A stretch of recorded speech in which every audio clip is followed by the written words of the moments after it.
நம்ம கோயம்புத்தூர் மாவட்டத்தில் வந்து இந்த 30ஆம் தேதியிலேருந்து தொடங்கின அந்த கனமழை 30, 31 2 நாள் வந்து நமக்கு ரெட் அலர்ட்டாக இருந்தது. 29, 30 ரெட் அலர்ட்டாக இருந்தது. அதுக்கப்புறம் 2 நாள் ஆரஞ்சு அலர்ட்டாக இருந்தது. இதில் வந்து நம்ம மாவட்டத்தில் பெரிய அளவுக்கு மழைன்னு நம்ம பார்த்தோம்னா வால்பாறை பகுதி, ஆனமலை பகுதி, பொள்ளாச்சி பகுதியில் அதிகமான மழை வந்து பெய்து கொண்டு வருகிறது. நம்ம மாவட்டம் முழுசாக நம்ம பார்த்தோம்னா இந்த வருஷம் நம்ம சம்மர் டைமில் நிறைய டீசில்ட்டிங் பண்ணியிருக்கோம், நிறைய சேனல் தூர்வாரி இருக்கோம், குளங்கள் தூர்வாரி இருக்கோம். அதுக்கு பலனாக வர மழைநீர் வந்து எங்கேயும் தேங்காமல், எங்கேயும் பெரிய அளவுக்கு பாதிப்பு கொடுக்காமல் அந்தந்த குட்டைகளுக்கும் சேனல்ஸ்க்கும் போயிட்டு எல்லா நீர்நிலைகளும் இன்றைக்கி நிரம்பிய ஸ்டேஜில் வந்து இன்றைக்கி இருக்கின்றன. ஆனாலும் ரொம்ப அதிகமாக மழை வரும்போது ஏதாவது ஒரு இடத்துல விபத்து நடக்கிறதான வாய்ப்பு இருக்கிறது. நம்ம பார்த்தோம், வால்பாறையில் வந்து ஒரு சின்ன மண் சரிவு ஏற்படுத்தி ஒரு வீட்டு மேலே விழுந்து அங்கே 2 உயிரிழப்பு வந்து ஏற்பட்டது. தமிழக அரசு சார்பாக வந்து தொடர்ந்து நமக்கு ஸ்டேட் லெவல்லேருந்து வீடியோ கான்ஃபரன்ஸ் மூலமாக பல்வேறு அறிவுரைகள் வந்து கொடுத்துட்ருக்காங்க.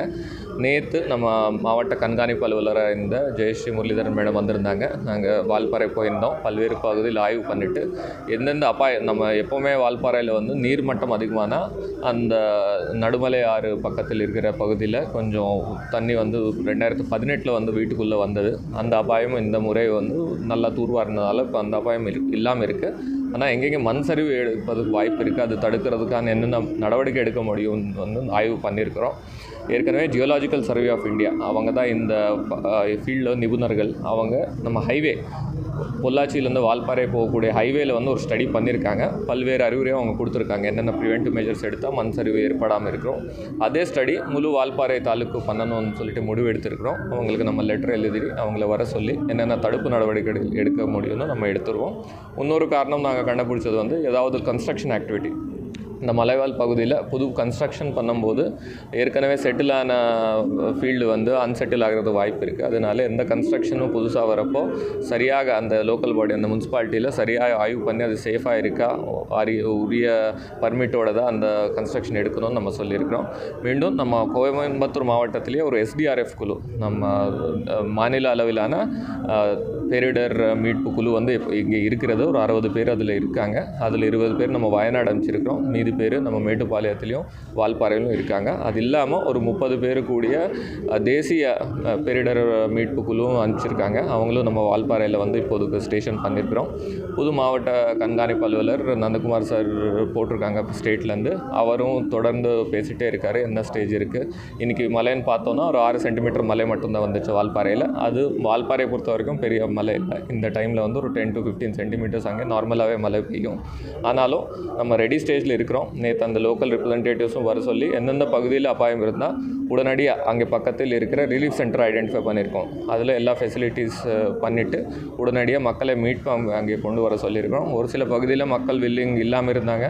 இது உங்களுக்கு எங்கள் கொஞ்சம் தூரம் காலையில் வேலைக்கு போகிறதுக்கு கொஞ்சம் சிரமமாக இருக்குன்னு அவங்களும் கன்வின்ஸ் பண்ணி நாங்கள் ஐடென்டிஃபை பண்ண ரிலீஃப் சென்டருக்கு வர முடியலைன்னா பக்கத்திலே ஒரு கொஞ்சம் சேஃபாக இருக்கிற பகுதிக்கு நீங்கள் போகிறீங்கன்னா அதுக்கும் ஓகே. ஆனால் எங்கெங்கே அபாயகரமான வீடு இருக்கோ அங்கே தங்கக்கூடாதுன்னு அறிவுரை கொடுத்துருக்குறோம். அது தொடர்ந்து என்ஃபோர்ஸ் பண்ண வைக்கிறோம். சுற்றுலா பயணிகளுக்கு என்ன நம்ம இந்த காலத்தில் நம்ம சுற்றுலா பயணிகள்னு பார்த்தோம்னா பெரிய அளவில் இந்த நீர்நிலைகள் நிரம்பி இருக்கும்போது அதை பார்க்குறதுக்கு ரொம்ப அழகாக இருக்கும். அங்கே உள்ளே போகணுன்னு அவங்களுக்கு தோணும், ஃபோட்டோ எடுக்கணும்னு தோணும். அது பண்ண வேண்டாம்னு நம்ம ஏற்கனவே பல முறை ப்ரெஸ் ரிலீஸில் சொல்லியிருக்கோம். அங்கங்கே நம்ம வார்னிங் சைன்ஸ் வைக்க சொல்கிறோம். எல்லாருக்கும் ஒரு வேண்டுகோள் என்னென்னா, நீர்நிலைகள் பக்கம் போகாதீங்கள். ஏன்னா நீங்கள் போகும்போது ஒரு ரோட்டில் போகும்போது நல்ல ஒரு வாட்டர் ஃபால் மாதிரி தெரியும், கம்மியாக தண்ணி இருக்கிற மாதிரி தெரியும். ஆனால் எந்த நேரத்தில் அந்த வாட்டர் ஃப்ளோ திடீர்னு இன்க்ரீஸ் ஆகும்னு தெரியாது. ரொம்ப ஸ்லிப்பரியாக இருக்கும். இந்த டைமில் அந்த கீழே ஆல்கே அந்த க்ரீன் கலர் இது வந்து ரொம்ப ஸ்லிப்பரியாக இருக்கும். அதனால எங்கேயும் ரோடு விட்டு இந்த மாதிரி நல்லா தண்ணி வருது பக்கத்தில் அங்கேயே போகாதீங்க. ஒரு வாட்டர் பாடி இருக்கும், அது எவ்வளோ ஆழமாக இருக்கும்னு நமக்கு தெரியாது. அதுவும் ஸ்லிப்பரியாக இருக்கும். உங்களுக்கு ஸ்விம்மிங் தெரிஞ்சாலும் நிறைய நீங்கள் கான்ஃபிடென்ஸாக இருந்தாலும் இந்த காலத்தில் இந்த அன்சேஃப் வாட்டர் பாடிஸ் கிட்ட போகாதீங்க. தயவு செய்து பாதுகாப்பாக இருங்கன்னு தான் நம்ம அரசு சார்பாக வேண்டுகோள் இருக்கிறோம்.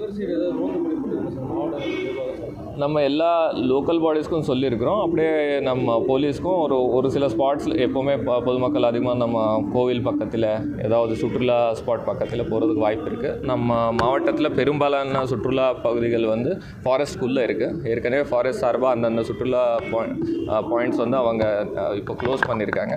மீண்டும் ரோந்து பணியிலையும் ஈடுபட அறிவுரை கொடுத்துருவோம். கட்டுத்துறை சாவடி அந்த ஆத்துப்பாலம் சைடில் அந்த பொதுமக்கள் வந்து வெள்ளம் போயிட்டு நின்று செல்ஃபி எடுத்தது வீடியோ போடுறது அதுக்கு தான் நம்ம அறிவுரை அறிவுரை கொடுக்குறோம். நிறைய டைமில் வந்து இந்த மாதிரி வீடியோ எடுக்கணும், உள்ளே போகணுன்னு அவங்களுக்கு தோணும்.